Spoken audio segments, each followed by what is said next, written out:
Sanamente es una coproducción de CNN Chile con Fundaciones Rasmus y Grupo K.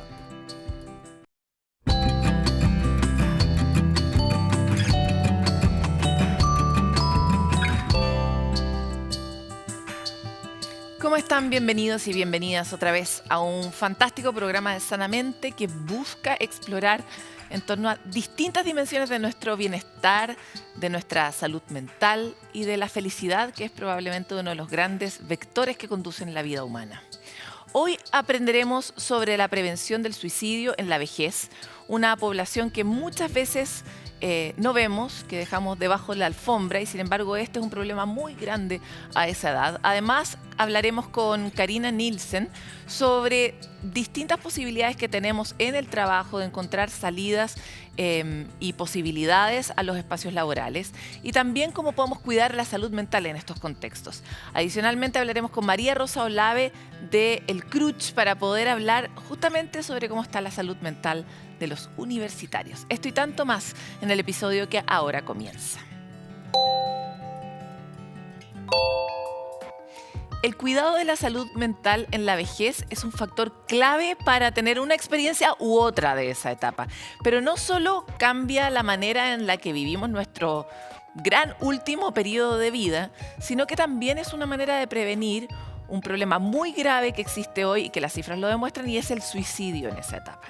¿Qué necesitamos hacer? ¿Qué señales hay que atender? ¿De qué manera podemos construir nuestra red para llegar bien a ese momento? Nos lo cuenta en la siguiente nota Miranda Aspe. El aumento de la esperanza de vida, la reducción de la mortalidad en edades jóvenes y el descenso de la fecundidad son distintos motivos relacionados con el envejecimiento de la población. Una etapa que todas las personas recorremos en algún momento y para el que no siempre sabemos cómo prepararnos. Uno echa de menos los amigos, porque ahí era el segundo hogar el trabajo. Entonces uno echa de menos un poquito los amigos. Nadie está, como se dice vulgarmente, en el zapato del otro. Hay mucha gente que vive con mucha soledad. Para 2050 se espera que casi un tercio de la población en Chile esté compuesta principalmente por personas mayores, un grupo que está creciendo y que tiene las tasas más altas de suicidio en el país. Fenómeno complejo y multicausal que puede ser prevenido visibilizando con nuestro entorno más cercano cómo nos sentimos. Uno de los factores de riesgo es el viejismo autoinfligido, que es cuando las mismas personas mayores, por términos de la edad, creen que ya hay cosas que no pueden hacer. Entonces eso los resta de participar socialmente, de vincularse con el entorno, de abrirse a nuevas posibilidades, de sentir de que todavía hay cosas que se pueden hacer. Uno tiene que prepararse para abordar a esa persona, a acolher, isso é super importante, atender com empatia e com escuta activa, né? Sostener, de sostener, de acompanhar ou de orientar a uma derivação se é importante. Já? Se a pessoa está em risco, orientar que vá buscar uma ajuda profissional em saúde mental e fazer seguimento. Pasos claves para poner el tema sobre la mesa y que es parte del trabajo que realiza Fundación Míranos, una organización dedicada a la promoción de la salud mental y prevención de la conducta suicida en personas mayores, a través de la sensibilización, capacitación, apoyo psicológico y contención emocional. Organismo que es parte del programa de prevención del suicidio impulsado por la Gobernación Metropolitana. Es falso. Es otro mito que tenemos que derrumbar. Uno no puede tomar como querer llamar la atención. Uno tiene que apoyar, uno tiene que escuchar, uno tiene que estar ahí con la persona. Y a veces nosotros podemos apoyar y ser la linterna para el otro, ¿eh? Y eso que vamos a aprender acá hoy. Uno puede prevenir cosas que puedan sucederle a la otra persona o uno mismo, si uno se siente con el ánimo bajo o sin ganas de hacer cosas. Entonces algo está pasando en uno. No sé por qué. Esa es la pregunta, ¿no es cierto? ¿Por qué no está pasando esto? Sentirse deprimido o desesperanzado no son síntomas propios de la vejez. Contrario a lo que se podría pensar, la mayoría de las personas mayores son autónomas. Solo 22% de este grupo presenta dependencia de algún tipo. Anticiparse y escribir una hoja de ruta para el futuro puede ser un gran aliado para cuidar la salud mental en esta etapa. Es muy importante ponerse en la situación misma, en el escenario, el poder preparar la forma en la que vamos envejeciendo. Y eso se puede partir a cualquier edad, en el fondo. Todos estamos implicados en procesos de envejecimiento, en algo. A veces hay personas que dicen, no, pero es que mi familia está lejos, no, mis amistades, estamos todos dispersos, pero ya al estar vinculado a un espacio, una institución, el centro de uno, como estamos, ya crea una red distinta. Y por otro lado, desde el punto de vista personal, hay ciertos factores como la flexibilidad de repente, el darse la oportunidad de inscribirse, de participar, de aprender. Yo en lo personal tengo mucha vitalidad, hago muchas cosas. Hago gimnasia, bailo cueca, que me encanta, que antes no lo pude hacer por criar a las niñas. Ahora ya como ya cumplí con todos esos roles, ahora yo me dedico a las cosas que a mí realmente me gustan. Cuando ya, por ejemplo, te jubilas, ¿qué puedes hacer más? Buscar otras cosas. Muchas personas que jubilamos, siempre en el tiempo de trabajo que tú tienes que trabajar, criar hijos y toda una casa, pero cuando yo jubile voy a hacer tal cosa, voy a aprender a tejer. ¿Te fijas? Yo, por ejemplo, siempre dije, cuando yo sea adulta y tenga tiempo, me voy a comprar una máquina de coser y voy a aprender a coser a máquina. Yo soy muy sociable, así que me gusta estar con mis compañeros, mis amigos, compartir. Ahora mismo participando en los clubes de adulto mayor. Además, participo en un grupo folclórico, de danza folclórica. Prepararse, reinventarse y cultivar los vínculos podría ser la clave para transitar este camino de mejor manera. Es importante no olvidar que el suicidio se puede prevenir. Si conoces a alguien que está pasando por un momento difícil, escúchalo, empatiza con su dolor y no juzgues. Recuerda que siempre está disponible la línea telefónica para la prevención del suicidio, *4141, y los canales de atención del programa Quédate.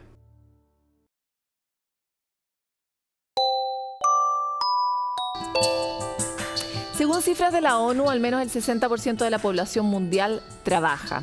Por lo mismo, hoy esto se ha vuelto un tema relevante cuando nuestro bienestar depende de los entornos donde nos desenvolvemos. ¿Es ese entorno un espacio sano y seguro para poder cuidar, por ejemplo, la salud mental de los trabajadores? La respuesta a esto, por ahora y de acuerdo a la información que tenemos, es no. Aparentemente, los chilenos y chilenas, por lo menos, estamos sufriendo mucho dentro de nuestros espacios laborales, entre otras cosas, porque los acuerdos dentro del sistema laboral, las formas y las capacidades que tenemos, por ejemplo, de liderar equipos, todavía no han sido tematizadas, no están en el centro de la discusión. Y eso afecta directamente a las personas que trabajan en equipos, por ejemplo, con líderes tóxicos, un tema que hemos tocado anteriormente en este programa Sanamente.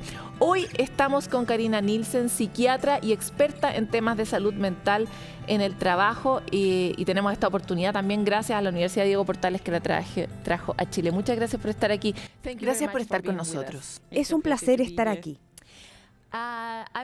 Estaba explicando o intentando mostrar cómo el espacio de trabajo es tan importante hoy en día. Porque vivimos en una sociedad basada en un sistema en que vamos a un lugar y estamos la mayoría del tiempo ahí. Y nuestra salud mental está muy marcada por ese ambiente. ¿Cómo crees que funciona este sistema para los humanos, siendo una psicóloga? ¿Te refieres a estar en el trabajo? Este sistema está basado en trabajar muchas horas del día y por lo tanto dependemos mucho de ese espacio. Creo que es muy importante. Sabemos que el trabajo es muy importante para la salud mental de las personas. Te da una identidad, te da algo que hacer, te da un significado.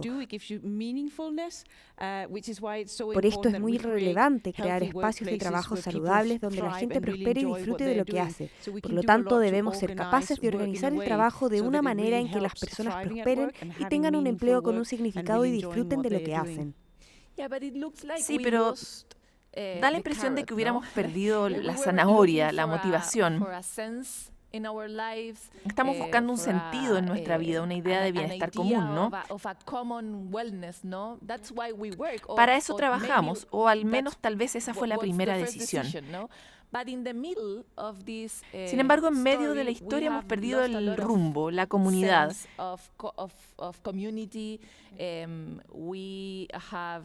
Hemos tendido a buscar mucho más el propio éxito que el éxito colectivo. ¿Crees que necesitamos un nuevo contrato como sociedad para el trabajo? Creo que uno de los asuntos, y lo experimentamos con la pandemia, es el teletrabajo. Hay personas que lo amaron y personas que lo odiaron. Por naturaleza somos seres sociales y realmente disfrutamos estar alrededor de las personas y estar juntos. Así que una de las cosas que discutimos es que realmente necesitamos tener un diálogo para avanzar e involucrar a las personas en las decisiones de cómo el sistema de trabajo debería ser, cómo los espacios de trabajo deberían ser. Así tenemos lo que funciona para ti, lo que funciona para mí, podemos tener preferencias diferentes, pero aún así debemos hacer el trabajo, ya sea desde la casa o en el espacio de trabajo. Lo que estamos discutiendo es en tener estos enfoques de participación para que los jefes y los empleados discutan en conjunto cómo el espacio de trabajo debería ser y cómo crearlo. ¿Qué políticas son las que necesitamos para que las personas prosperen en sus trabajos?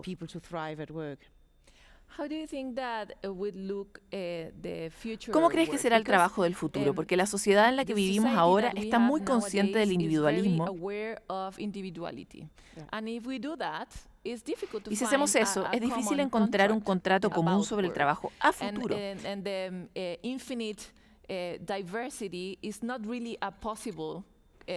Entonces, ¿cómo crees que se verá un buen acuerdo para el trabajo en un futuro, entendiendo la complejidad que vivimos?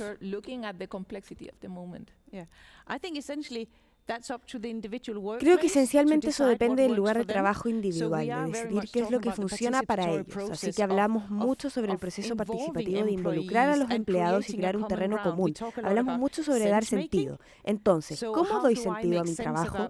¿Cómo podemos crear un sentido colectivo, una comprensión colectiva de cómo debería ser el lugar de trabajo? No tengo la respuesta de cómo se verá. Creo que es un proceso en el que necesitamos trabajar juntos con el lugar de trabajo individual para decidir cómo queremos que se vea el lugar de trabajo, cuál es el proceso, cuáles son las políticas que debemos tener para tener un buen ambiente de trabajo. ¿Qué tan urgente es esta tarea? Porque si miramos los números, los niveles que estamos teniendo de salud mental y la situación que ocupa el trabajo en nuestra vida, estamos en un problema. Entonces, ¿qué tan urgente es tener esta conversación? ¿Y cuál debería ser el primer tema en la lista?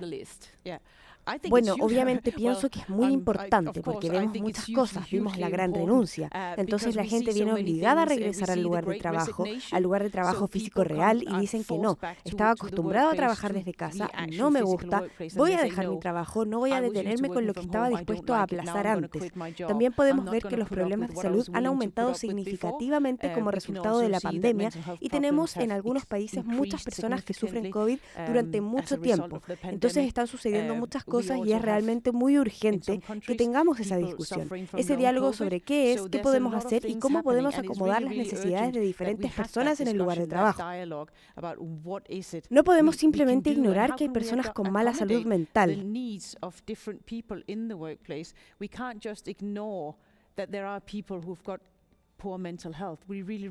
Realmente necesitamos que sean parte de los lugares de trabajo también, porque de lo contrario extrañaremos a esas personas y eso tiene un gran costo individual, tiene un gran costo social, uno enorme, porque necesitamos que la gente trabaje para que la sociedad funcione.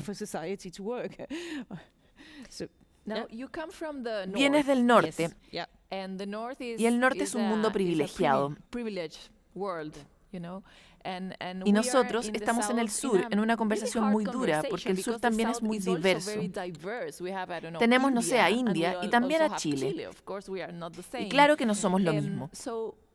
Entonces, ¿cuál crees que debería ser nuestra primera conversación?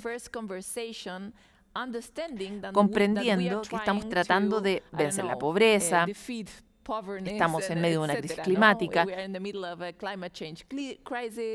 y la inteligencia artificial también está transformando nuestro entorno. Estas son realmente preguntas muy grandes. Sí, lo son. Lo son. Pero creo que hay que tener un diálogo al respecto. Necesitamos decidir juntos qué es lo más importante que vamos a cambiar, porque tenemos que mirar en las necesidades de las personas qué es lo más importante. Pero hay preguntas muy grandes. Si miramos la pobreza con temas de inflación, no puedes pagar una casa, no importa cuántas horas trabajes.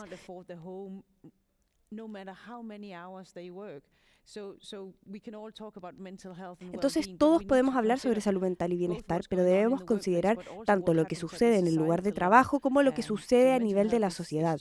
Por lo tanto, la salud mental es crucial en el lugar de trabajo, pero también en todas partes, así que tiene que ser un gran esfuerzo de mejora.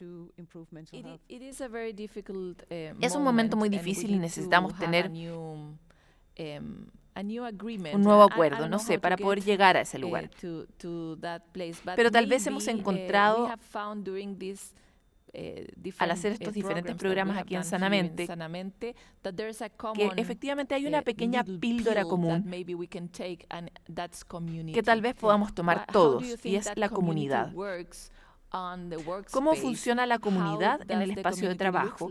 ¿Y cómo se ve la comunidad en el espacio de trabajo tratando de cuidar personas y de generar confianza?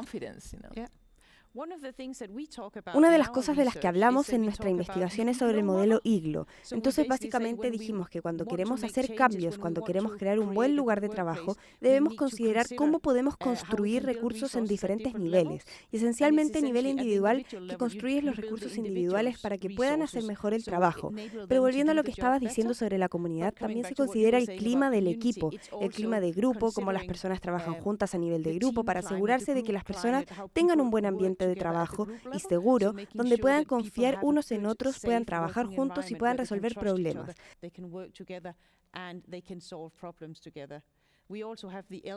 También tenemos el nivel L, el nivel del líder, el nivel del gerente, y debemos asegurarnos de que nuestro gerente esté equipado para lidiar con problemas de salud mental, para hacer un buen trabajo, para guiar a sus empleados de una buena manera, considerando tanto el rendimiento, la productividad, como la salud mental de las personas. Y en el nivel organizacional tenemos recursos humanos, políticas, prácticas, cómo diseñamos los puestos de trabajo, porque cuando tratamos de crear un buen lugar, debemos considerar todos esos 4 niveles para poder crear un buen espacio. ¿Es un buen lugar de trabajo algo caro necesariamente? No necesariamente. A veces hablamos de los trabajadores felices, la ética de los trabajadores productivos, y esencialmente muchas personas se sienten frustradas en sus trabajos porque no pueden tener un buen desempeño, porque hay obstáculos en la forma en la que hacen su trabajo. Si podemos eliminar esos obstáculos, crearemos un lugar productivo al mismo tiempo que creamos trabajadores saludables y productivos mientras están felices en sus trabajos. Así que no necesariamente tiene que ser.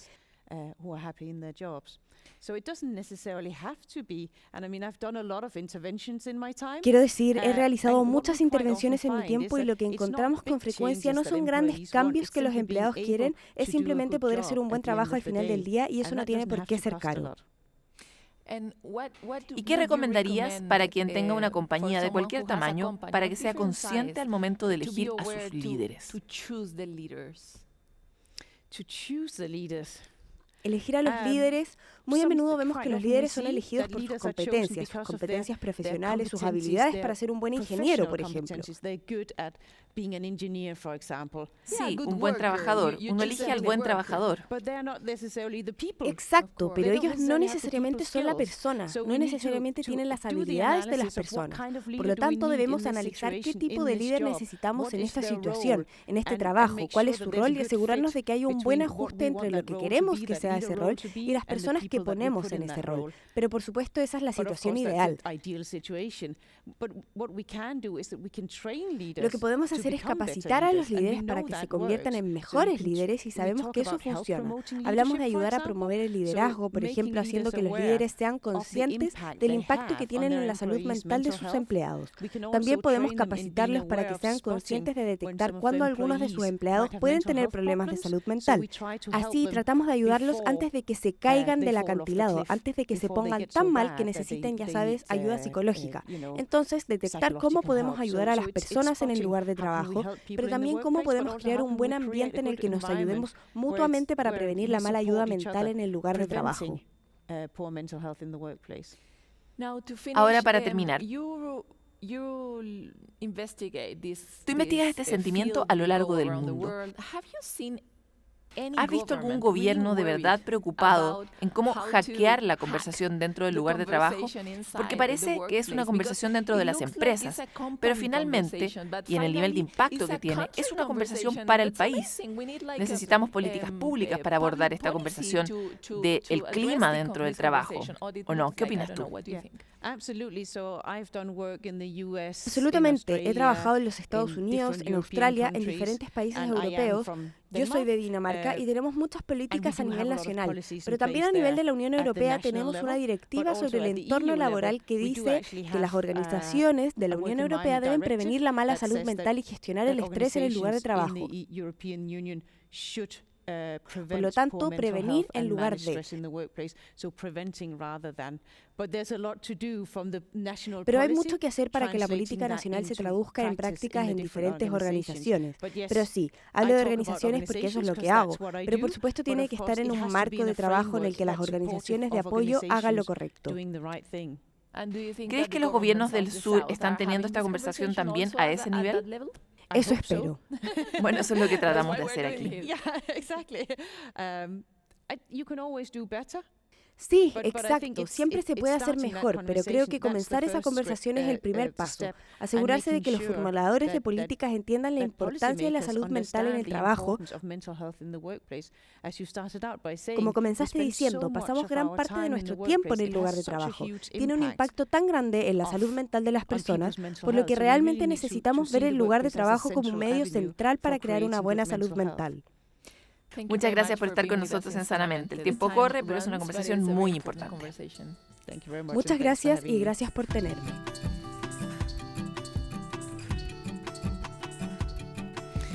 Bueno, y luego de esta conversación vamos a ir a una breve pausa y volvemos con más.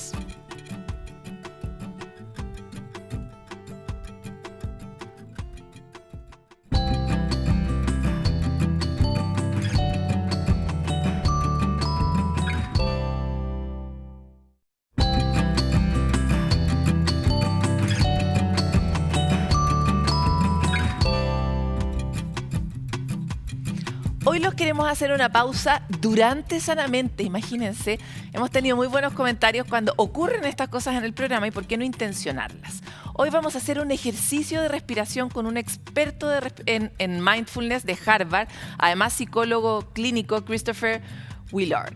Veámoslo a continuación, pero prepárense y hagámoslo juntos.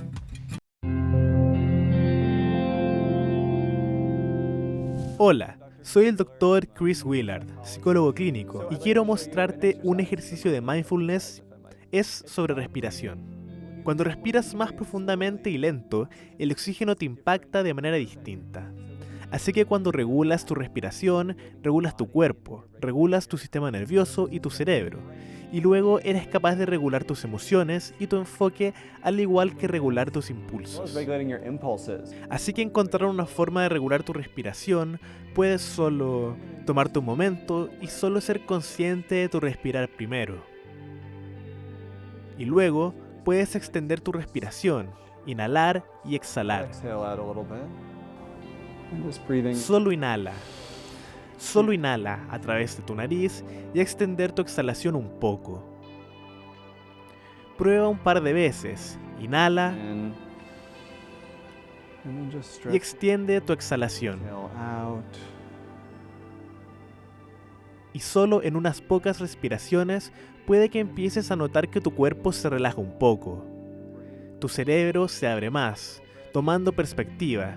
Tus emociones ya no son tan abrumadoras. Tu estrés va disminuyendo de a poco. Y es pausar tu respiración, llegando a hacer de 5 a 6 por minuto. También puedes contar, inhalar hasta 6, exhalar hasta 11. Funciona mucho con niños. También tengo hijos. Hacemos el ejercicio de respirar chocolate caliente. Te imaginas que tienes una copa de chocolate caliente y respirar como si la olieras. Y soplar como si la estuviera enfriando. Y tan solo tomando algunas respiraciones como esta antes de que los niños se vayan a la cama, o cuando estás teniendo un momento difícil, o justo antes de revisar el celular o tus emails, o cuando entras a la oficina y tienes unos minutos antes de la reunión y estás un poco nervioso por esa presentación. Bajar la intensidad de tu respiración te permite disminuir tu nivel de estrés. Respira con calma y exhala ese estrés que has llevado contigo todo el día. Esto no tiene que tomarte mucho tiempo. Puede ser un minuto acá, otro allá, para hacer algo tan corto como un ejercicio de respiración.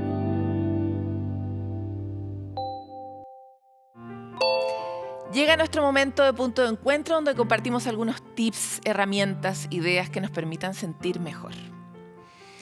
Expresarnos y mostrarnos vulnerables, sobre todo nuestros sentimientos, es una manera de visibilizar algunas de las enfermedades que algunos tenemos o algún tipo de trastorno de salud mental y al mismo tiempo poder ayudar a la comunidad a que se sienta identificada y tenga menos miedo justamente a la discriminación. Eso es justamente lo que le ocurrió al cantante Lewis Capaldi en el Festival Británico de Glastonbury. El artista tiene síndrome de Tourette, es un trastorno caracterizado por tener movimientos repetitivos o sonidos indeseados, tics, que no siempre se pueden controlar con facilidad. En medio del show comenzó justamente a tener un ataque mientras cantaba, lo que le dificultaba la posibilidad de continuar con la presentación. En ese momento la multitud empezó a corear con mucha más fuerza y a completar la letra de sus éxitos. Esta no es la primera vez que le ocurre a Capaldi esto en el escenario. El Tourette es un síndrome que no tiene cura, pero que con el cuidado adecuado se puede intentar de controlar y tratar. Es una enfermedad que también tiene Billie Eilish y él mismo Capaldi ya había expuesto y compartido en un documental el año pasado. A raíz de este conjunto de factores, el cantante decidió retirarse de los espectáculos por un tiempo hasta que se sienta recuperado para pisar los escenarios nuevamente. Veamos un extracto de lo que vivió el artista durante este concierto.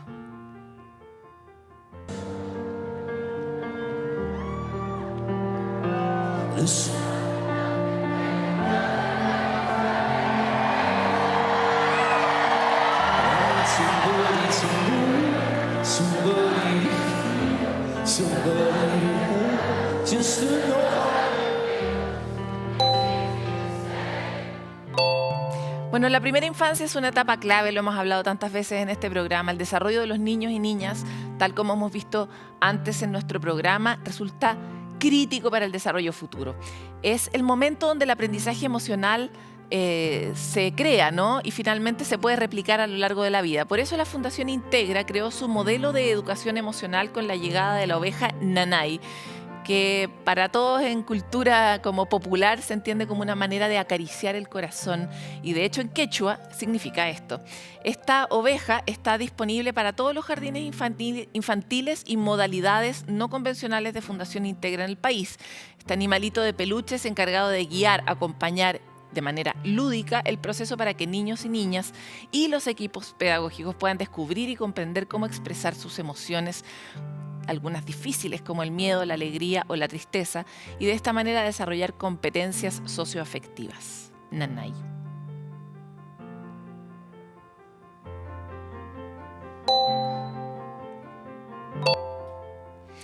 Bueno, y ahora, como ustedes saben, vamos a ese momento en que nos vamos a la calle y los escuchamos a ustedes con sus ideas, sus tips y sus herramientas para sentirse mejor.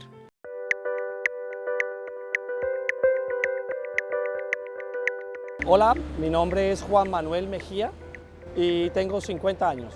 Trato de no llegar a ese extremo de sentirme nunca mal y lo que trato de hacer mucho es salir a hacer ejercicio.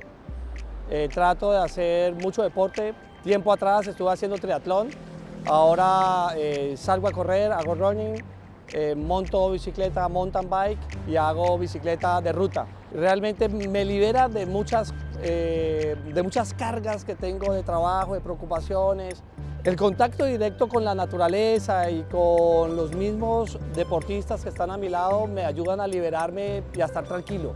Mi consejo sería tratar en lo posible de despejar la mente haciendo algo de deporte, alguna actividad deportiva al aire libre, al menos 3 veces a la semana.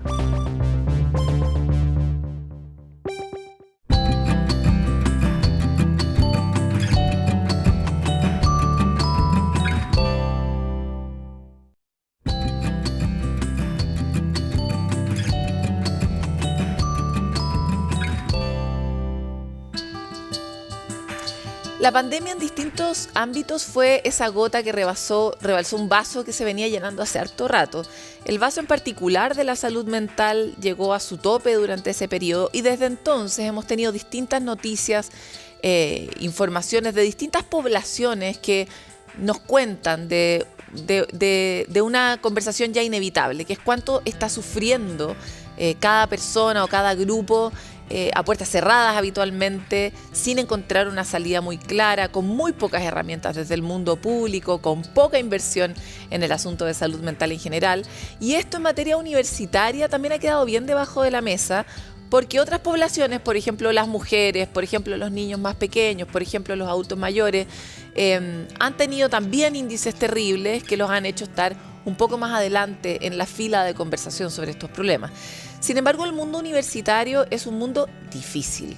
Son personas que están buscando quienes quieren ser en un contexto competitivo.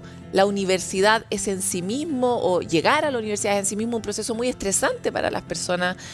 No todo el mundo tiene el acceso, la base académica, etcétera, y por lo tanto se suman una cantidad de elementos estresores que hacen que esta población se vea muy demandada y con pocas herramientas. ¿Cómo se está manejando este escenario? ¿Cuán visible es en el mundo de las universidades? ¿Cómo se está avanzando en términos de protección de la salud mental de estas personas? Queremos hablar de eso con Rosa María Olave, presidenta de la Subcomisión de Convivencia Universitaria de la Comisión de Convivencia y Salud Mental del Consejo de Rectoras y Rectores de la Universidad Chilena. Cruch, muchas gracias por estar aquí. Muchas gracias por la invitación y por un tema que hoy día adquiere una relevancia especial, justamente porque desde el estallido social y con la pandemia, los problemas de salud mental, como tú muy bien decías, se han manifestado con mucho más, ¿no?, en la población en general, pero eso también lo fuimos viendo en las universidades. Y junto a los temas de la salud mental también se ha visto afectada la convivencia al interior de la universidad. Ya, partamos, y lo primero tiene todo que ver con lo segundo, pero ¿de qué manera, qué señales empezaron a ver ustedes a lo largo de las universidades que podía indicar que la cosa estaba peor en materia de salud mental que antes de la pandemia, por ejemplo? Bueno, muchos y muchas estudiantes empezaron a manifestar problemas de ansiedad, de mucho estrés, de mucha depresión, muchas tensiones también al interior de sus propios hogares y en algunos casos, en algunas situaciones de algunos jóvenes que viven situaciones de mayor adversidad. Por supuesto, el encierro hacía todo mucho más difícil. Con la presencialidad empezaron a aparecer mucho más, yo diría, se expresaron mucho más estos problemas, porque los estudiantes lo manifestaban, ¿no? Y se empezó a hablar. Se empezó también a solicitar apoyo a las propias universidades.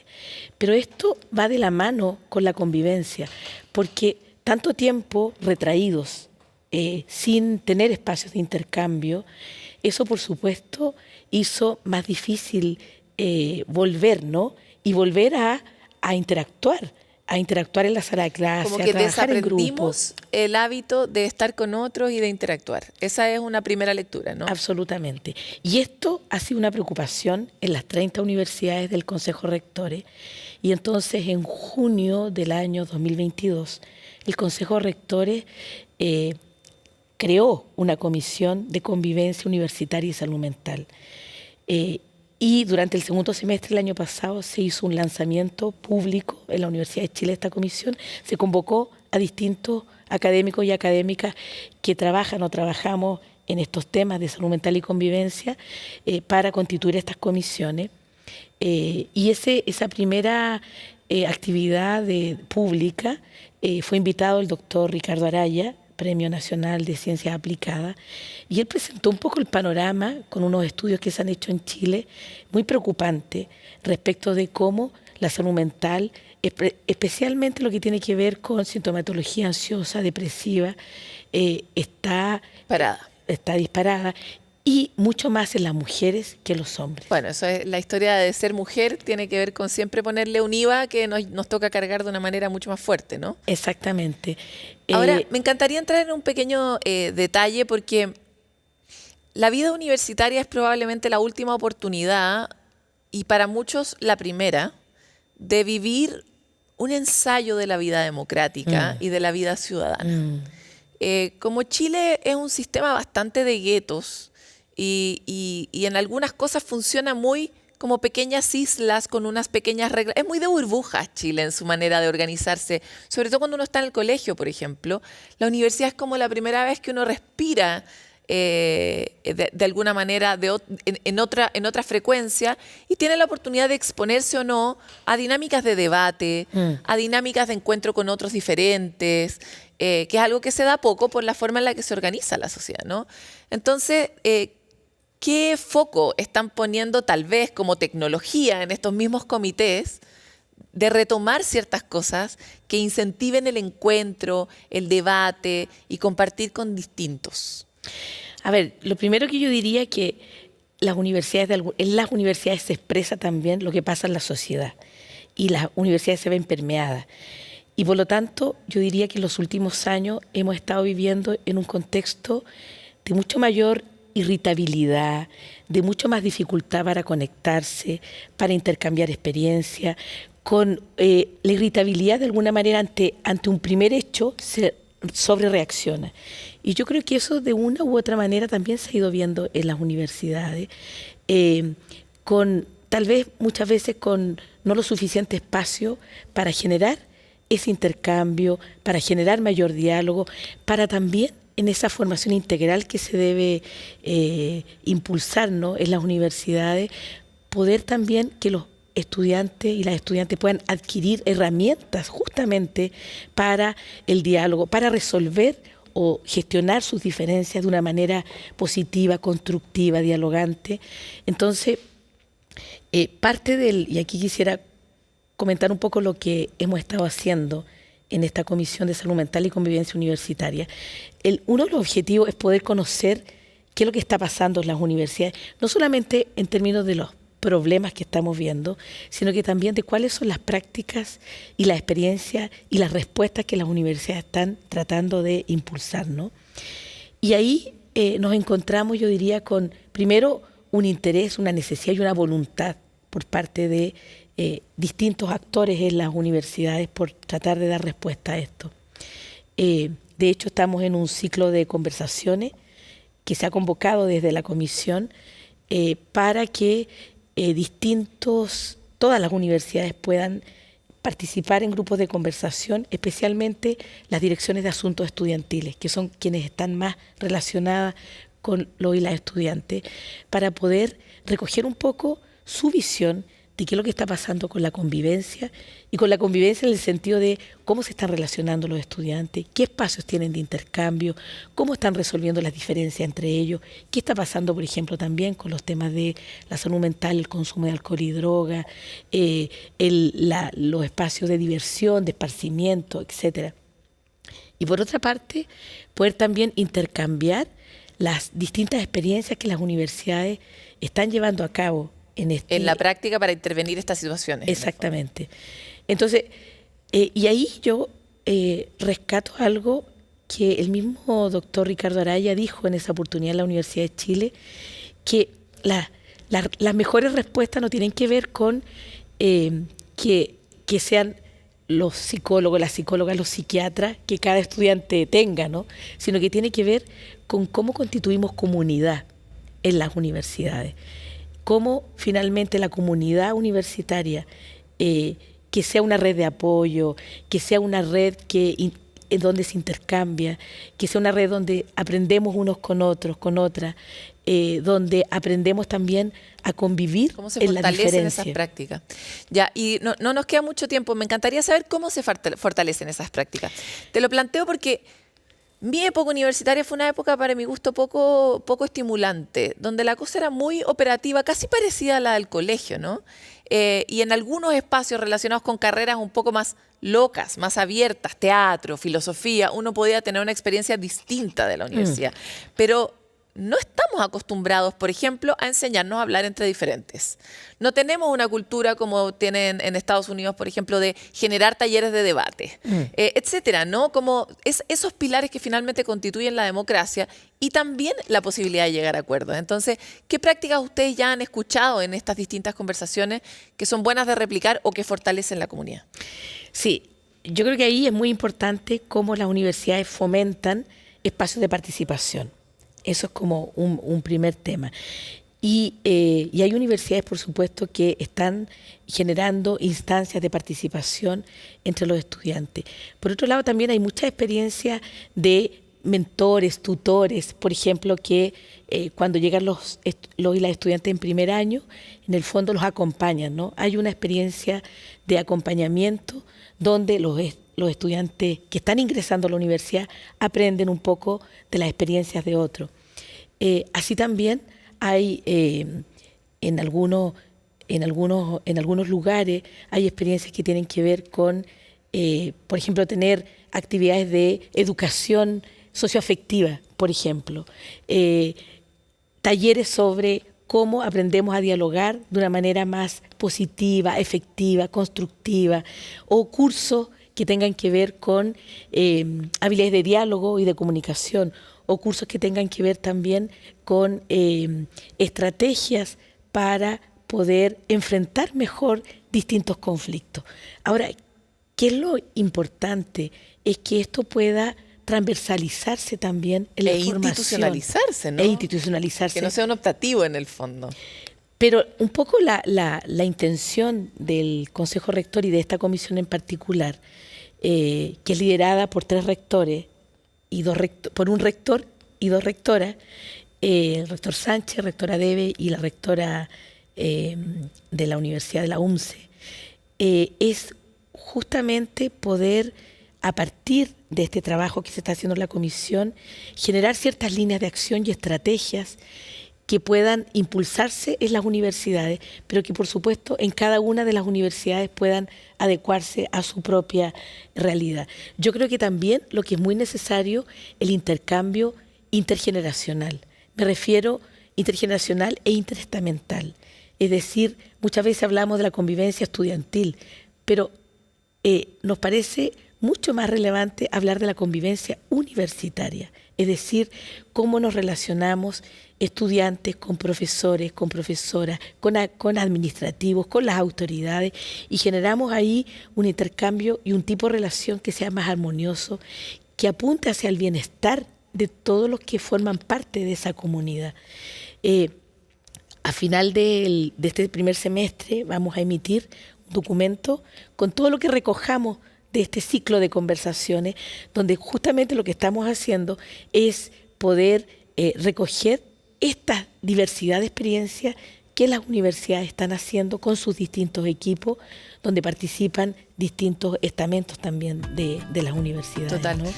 Los vamos a invitar entonces para que nos cuenten de esos hallazgos. Acá lo que hacemos es tratar de amplificar y de dar las buenas ideas a los lugares, porque la verdad todo el mundo las está necesitando mucho. Te quiero agradecer mucho por esta entrevista. Muchas gracias a ti por la invitación.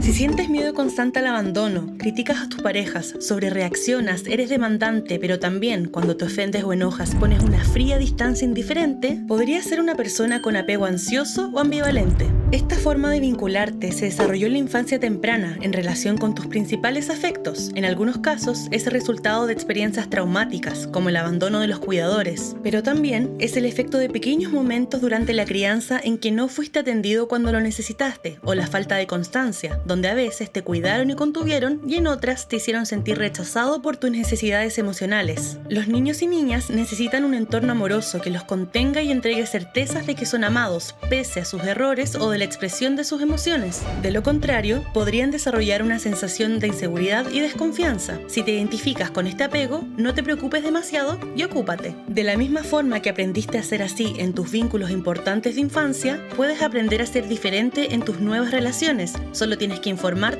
y trabajar. Bueno, termina Sanamente, pero siempre para que se vayan como con una cucharita con sabor dulce, dejamos una recomendación.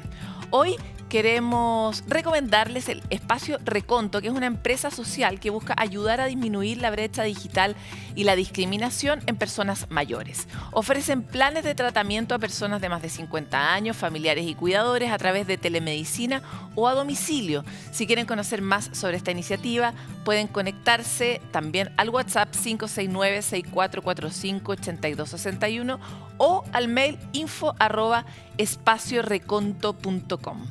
Nosotros nos despedimos, pero ya volvemos con otro capítulo de Sanamente.